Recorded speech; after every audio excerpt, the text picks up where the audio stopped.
बच्चों, let's read the question. The question says enzymes usually function best at an optimal pH and temperature. The following graph shows the effectiveness of two enzymes at various temperatures. One of these enzymes is found in humans and the other is found in thermophilic bacteria. Which enzyme would you predict comes from which organism? Question में हमें कहा गया है कि जो enzymes होते हैं उन्हें अपनी इफेक्टिवनेस शो करने के लिए एक ऑप्टिमल पीएच और एक ऑप्टिमम टेम्परेचर की ज़रूरत होती है।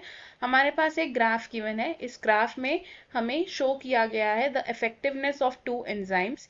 दे are enzymes A and enzyme B.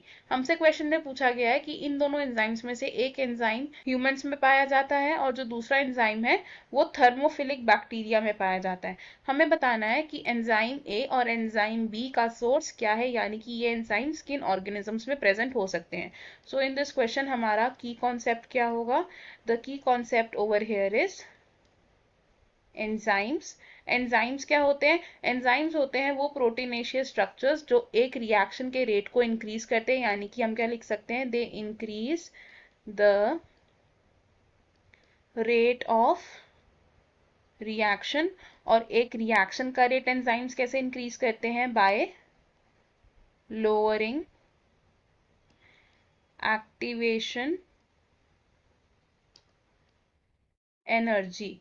Activation energy को लो करके एंजाइम्स एक रिएक्शन का रेट इंक्रीज कर देते हैं। अब जो एंजाइम्स होते हैं इन्हें फंक्शन करने के लिए ज़रूरत होती है ऑप्टिमल पीएच एंड टेम्परेचर की। एंजाइम्स का जो टेम्परेचर और पीएच होता है इन ऑप्टिमम रेंज वो डिफर कर सकता है इन डिफरेंट एंजाइम्स। अगर हम बात करें टेम्परेचर फैक्टर की, तो टेम्परेचर एक ऐसा फैक्टर है जो इनिशियली एंजाइम की एक्टिविटी को इंक्रीज करता है, यानी कि हम क्या लिख सकते हैं? Increase in temperature will increase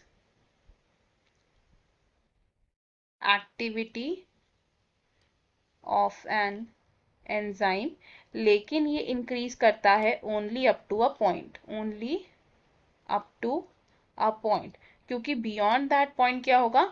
enzymes की डीनेचुरेशन हो जाएगी। अब अगर हम बात करें ह्यूमन एंजाइम्स की, तो जो ह्यूमंस में एंजाइम प्रेजेंट होते हैं बियॉन्ड 40 डिग्री सेल्सियस ये क्या हो जाते हैं? डीनेचर होने शुरू हो जाते हैं। और अगर हम बात करें थर्मोफिलिक बैक्टीरिया से आइसोलेटेड एंजाइम्स की, थर्मोफिलिक बैक्टीरिया, तो थर्मोफिलिक बैक्टीरिया वो होते हैं जो एक्सट्रीम हीट वाली कंडीशंस में रहते हैं बैक्टीरिया। और इन बैक्टीरिया से जो आइसोलेटेड एंजाइम्स होते हैं वो हायर टेम्परेचर तक फंक्शनल रहते हैं। हायर टेम्परेचर तक क्या रहते हैं? ये फंक्शनल रहते हैं। और थर्मोफिलिक बैक्टीरिया से आइसोलेटेड जो एंजाइम्स हैं इनकी डीनेचुरेशन कब होती है?